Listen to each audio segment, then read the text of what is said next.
শাহুমাই আগতে এনেকুৱা কয় দেই, টাউনৰ ছোৱালীয়ে হেনো দালি আলু ভাজি মাছ মাংসহে খাই ভাল পায়, পাচলি খাই ভাল নাপায়। কিন্তু যেতিয়াৰ পৰা মোক দেখিলে পাচলিৰ প্ৰতি ইমান আগ্ৰহ, মই যে খাই ইমানেই সোৱাদ পাওঁ ঘৰৰ পাচলি আৰু ফ্ৰেছ হ'লে চাই লৈ তেওঁৰ ধাৰণাটো সলনি হৈ গ'ল। সোৱাদটো নিজৰ নিজৰ লগত কথা, টাউনৰ আৰু গাঁৱৰ ছোৱালী বুলি কথা নহয়। মই কিন্তু ঘৰৰ পাচলি ফ্ৰেছ হ'লে খাই বহুতেই ভাল পাওঁ। আৰু এইফালে আমি ভাবি আছিলোঁ এনেই গছ বুলি, এতিয়া চাওঁ কিবা ফলৰ দৰে সৰু সৰু বগা বগা গুটি লাগি আছে, কিবা ফল গছেই যেন লাগিছে।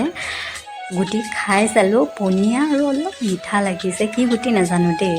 ইফালে দেখিছেনে লেচেৰা মাহৰ লগত গছজোপাৰ লগত ভেদাইলতাও বগাই আছে, আৰু এই লতা হালধীয়া এইবোৰ বগাই আছে। লেচেৰা মাহ কিন্তু লাগিছেই দেই, কেইবাটাও লাগিছে।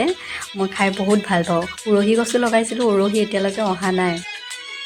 এই দুপৰীয়া সাজত এইফালে চিকেন গ্ৰেভি আৰু লগতে সৰু মাছৰ চব্জি ঘৰৰ পৰা দি পঠিয়াইছিলোঁ। মই বনাইছিলোঁ চেনিপুঠি ফ্ৰাই, লগতে বক ফুলৰ বৰ, গৰৈ মাছ দুজনী পিটিকি লৈছিলোঁ আৰু পুদিনা চাটনি, দালি। গতিকে ঢেৰ আইটেম হৈ গ'ল। মানুহজনে আজি খাই লৈ বহুত সোৱাদ পাব। ঢেৰ আইটেম হ'লে সি বহুত ভাল পায়। মই বনাইছিলোঁ কেইবাটাও আইটেম, লগতে আৰু বেছিয়ে হৈ গ'ল দি পঠিওৱাৰ কাৰণে ঘৰৰ পৰা। আজিৰ দুপৰীয়া সাজ মানুহজনে একদম সোৱাদ লৈ লৈ খাব। যিমানেই গাইছ আকৌ পুনৰ নতুন এটি মিনি ব্লগৰ সৈতে, তেতিয়ালৈকে আপোনালোকে ভালে থাকক, সুস্থ থাকক। Bye bye.